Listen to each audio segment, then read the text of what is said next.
పీర్ల పండుగను రాష్ట్ర పండుగగా గుర్తించి తగిన విధంగా నిధులు కేటాయించాలని మొహరం పీర్ల పండుగ నిర్వాహకులు సంఘం ప్రభుత్వానికి విజ్ఞప్తి చేశారు. సోమాజిగూడ ప్రెస్ క్లబ్లో ఏర్పాటు చేసిన సమావేశంలో MLC Kodandaram, minority finance corporation chairman Obedullah Kotwal తదితరులు పాల్గొన్నారు. పీర్ల పండుగ మత కాలాతీతంగా తెలంగాణలో జరుపుకునే పండుగ అని అన్నారు. ప్రజా సంక్షేమాన్ని కాంక్షిస్తూ పోరాడిన హుస్సేన్ను గుర్తు చేసుకుంటూ జరుపుకునే పండుగకు ఎంతో ప్రత్యేకత ఉందని అన్నారు.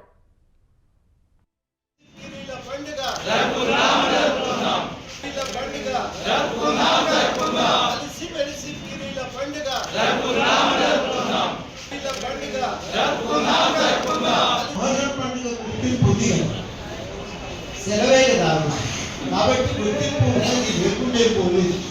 ఏ గుర్తింపు మనం అడిగేదంటే ఈ పండుగ జరుపుకోవడానికి సహాయం కావాలని మనం అడుగుతాం. మొదటి సెలవు ఉంది, అది అట్లే ఉంటుంది. పండుగ జరుపుకోవడానికి కూడా ప్రభుత్వం కొంత ప్రోత్సాహం సహాయం అందిస్తే ఏమవుతుందంటే అందరూ ఉత్సాహంగా పండుగ జరుపుకుంటారు.